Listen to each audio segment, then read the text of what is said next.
आज हम इस वीडियो में सीखेंगे कि अस्ताचल का विलोम शब्द क्या होता है और इसका अर्थ क्या होता है, और साथ में हम कुछ उदाहरण वाक्यों से भी इसे और अच्छे से समझेंगे। तो सबसे पहले अस्ताचल का अर्थ समझते हैं।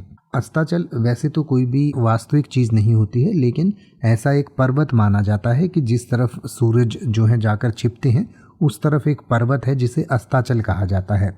तो ये एक काल्पनिक पर्वत आप इसे समझ सकते हैं, ये काल्पनिक जगह समझ सकते हैं, लेकिन वास्तव में ये पश्चिम दिशा को आप कह सकते हैं। तो अस्ताचल का मतलब जिस दिशा में जाकर सूर्य देवता जो है वो अस्त होते हैं, छिप जाते हैं, उसको अस्ताचल कहा जाता है। यानी कि डूबने वाला स्थान पश्चिम, सूर्य या अन्य वस्तुओं का क्षितिज पर अस्त होने का स्थान यानी कि जहाँ सूर्य डूबता है। तो अस्ताचल का विलोम शब्द यानी कि विपरीतार्थक शब्द होगा उदयाचल, और उदयाचल का अर्थ होता है पूर्व, सूर्योदय का स्थान, सूर्य या अन्य वस्तुओं का क्षितिज पर उगने का स्थान यानी जहाँ सूर्य उगता है। यानी कि जैसे ये एक काल्पनिक वो जगह या वो पर्वत है जिसको उदयाचल कहते हैं, जिस तरफ से सूर्य देवता जो है वो प्रकट होते हैं, यानी कि सूर्य देवता जो है उदय होते हैं।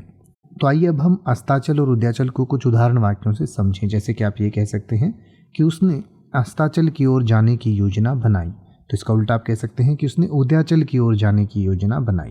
या फिर आप कह सकते हैं यह नदी अस्ताचल की ओर बहती है, तो इसका उल्टा आप कह सकते हैं यह नदी उदयाचल की ओर बहती है।